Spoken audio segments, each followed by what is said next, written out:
Bismillahirrahmanirrahim. Assalamualaikum warahmatullahi wabarakatuh. Perkenalkan, nama saya Satria Duarman, NIM 1915040006. Nah, di sini saya akan menjelaskan sejarah dan landasan teori alat tes. Yang pertama itu adalah tes Wechsler, yang mana David Wechsler mengemukakan intelijensi adalah kemampuan untuk bertindak secara terarah, berpikir secara rasional, dan menghadapi lingkungan secara efektif dan secara garis besar.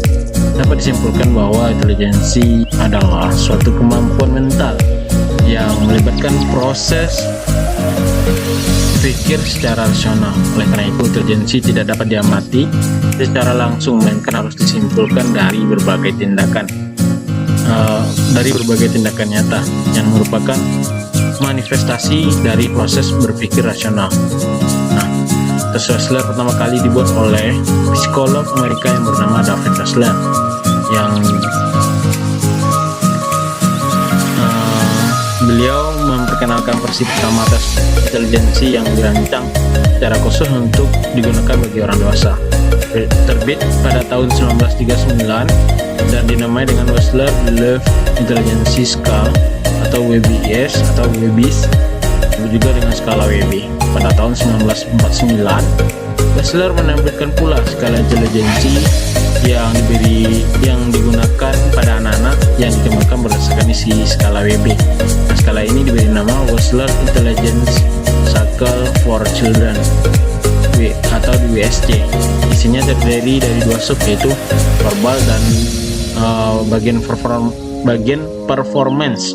Nah, pada tahun 1974 satu revisi terhadap WSC dilakukan kembali dengan nama WSCR. Di tahun 1955, Wechsler menyusun skala lain untuk orang dewasa dengan memperluas isi tes WSC. Skala ini bernama Wechsler Adult Intelligence Scale atau WISE. Revisi ini terhadap WISE telah dilakukan dan diterbitkan pada tahun 1981 dengan nama WISE-R. Nah, di Indonesia penerjemahan untuk subjek yang berbahasa Indonesia itu di UGM WISE versi 1995. Nah, Wechsler meyakini bahwa intelijensi terdiri atas elemen-elemen spesifik yang terdapat didefinisikan dan diukur secara terpisah. Akan tetapi, elemen tersebut saling berhubungan, tidak seharusnya berdiri sendiri secara teoritis, dan mengukur setiap elemen ini seorang dapat mengukur intelijensi umum dengan menjumlahkan kapasitas individu pada setiap elemen. Nah, selanjutnya kita masuk kepada tes Progressive Matrix atau disebut dengan PM. Raven Progressive Matrix diciptakan oleh Jack Raven pada tahun 1938. Tes ini mula-mula dikembangkan di Inggris dan secara luas digunakan dalam lingkungan angkatan bersenjata Inggris pada Perang Dunia Kedua. Raven Progressive Matrix dimaksud sebagai tes nonverbal yang dirancang untuk mengukur kemampuan atau mengerti dan melihat hubungan antara bagian-bagian gambar yang disajikan serta mengembangkan pola berpikir yang sistematis. Nah, tes ini sebagian besar mengukur general faktor, sedangkan sebagian kecil mengukur spatial attitude atau maksudnya inductive reasoning dan perceptual akurasi. Penyusunan soal bertingkat dari soal yang mudah ke soal-soal yang susah. Pada tingkat awal, soal membutuhkan kecermatan untuk membeda-bedakan. Pada tingkat lebih lanjut, soal membutuhkan kemampuan berpikir secara analog dan logis. Raven Progressive Matrix terdiri atas dengan penggunaan yang berbeda. Saya ulangi.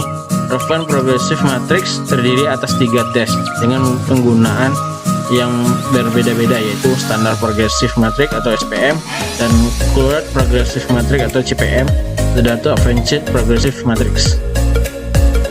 Nah, penyusunan tes didasari oleh konsep intelijensi Spearman dan erupsi korelasi. Nah, selanjutnya itu tes intelijensi struktural test atau IST. Intelijensi struktur test atau IST dikembangkan oleh Rudolf Arthur di Jerman pada tahun 1953. Nah, IST adalah satu jenis alat ukur yang mengukur konstruksi intelijensi manusia. Memiliki 9 subtes dengan karakteristik item yang berbeda-beda. IST pertama kali diadaptasi dalam konteks Indonesia oleh Fakultas Psikologi Universitas Padjadjaran Bandung. IST lahir dan dikembangkan mengacu kepada teori intelijensi dikemukakan oleh L. Trueston, seorang tokoh psikologi yang memiliki bagian kontribusi terhadap lahir dan berkembangnya teori intelijensi, statistika, serta analisis faktor dalam psikologi.